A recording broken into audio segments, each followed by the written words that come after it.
Ma mère, il y a quelques jours, des attentats ont eu lieu simultanément dans différents pays, sur différents continents. Ils ont frappé la Tunisie, le Nigeria, le Koweït, le Yémen, même la France, où vous n'ignorez pas qu'une personne a été décapitée par une personne soupçonnée d'être en liaison avec les djihadistes. Comment expliquez-vous cette recrudescence de cette violence, de ces attentats, tous liés de près ou de loin à ce que communément on appelle l'État islamique? C'est une responsabilité très grande qui incombe à la junte régnante, c'est-à-dire à ces superpuissances, leurs responsables, qui ont des intérêts très spécifiques, qui ont créé un monstre qui s'appelle Al-Qaïda en Afghanistan, après qui, d'après les aveux même de Madame Hillary Clinton, l'ont recyclé en djihadiste pro-révolution syrienne, donc Al-Qaïda Syrie, et ensuite les ont métamorphosés en ce que nous appelons aujourd'hui l'État islamique. Il s'agit donc de plusieurs morphologies d'une même entité qui échappe à toute velléité de rendre compte à une autorité donnée, à une autorité juridique. Ce sont des hors-la-loi et ils sont soigneusement mis hors-la-loi, c'est-à-dire on leur conserve ce profil puisqu'on les nomme, on les qualifie de terroristes. Une fois qu'on les a qualifiés de terroristes, cela veut dire qu'ils sont en dehors des normes et qu'on ne peut pas leur demander aucun compte. Donc ces gens qui ont, ces responsables, qui ont nourri, qui ont créé, inventé, formé, financé ces premiers djihadistes et ensuite qui les ont recyclés et ensuite qui continuent à les transformer au gré de leurs intérêts pour réaliser la sale besogne qu'en tant que nation, en tant que fédération de nations ou bien en tant qu'organisation ils ne pourraient faire.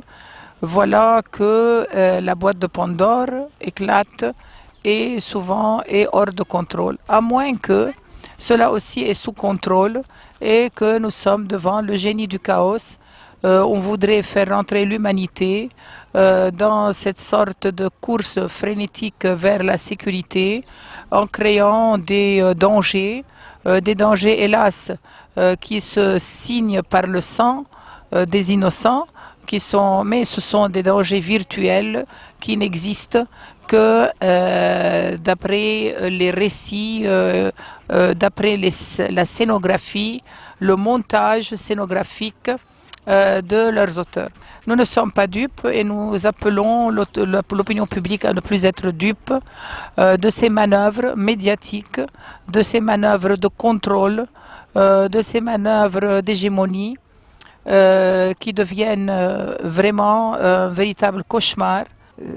Ça migre et ça atteint des pays qui ne soupçonnaient pas qu'ils pouvaient devenir la cible de la terreur, telle que le Koweït par exemple. Donc, qu'est-ce que cela veut dire? Qu'est-ce qui nous est demandé de faire? Il nous est demandé d'abord d'être lucide, deuxièmement de discerner ces manœuvres, et troisièmement de propager, de continuellement œuvrer à une solidarité internationale des personnes qui sont suffisamment informées pour se lever et puis pour dire voilà, ça suffit. En très peu de temps, les nazis ont été traduits au tribunal de Nuremberg et nous espérons que ces responsables-là qui ont inventé ce tel chaos et qui le propagent avec une couverture médiatique des plus convaincantes, bien que cela ne nous convainque pas, nous espérons que tôt ou tard, eux aussi seront traduits devant le tribunal de l'histoire. Autorisation, vous ne pouvez pas faire l'interview avec le Sénégal. Bonjour monsieur, qu'est-ce qui se passe? Oui, monsieur. Je dirais que c'était un parc public. Non, c'est pas possible. Ça nécessite une autorisation de la communication du Sénat. Je répète, Véro, on n'a rien compris. Vous ne pouvez pas interviewer dans le jardin du Sénat. Où que ce soit dans le jardin. Même ça, on a vu du Non, Sénat. non, non, le Sénat reste le maître de son image. Il doit savoir ce que vous faites, pourquoi vous faites une interview. Donc ça nécessite une autorisation.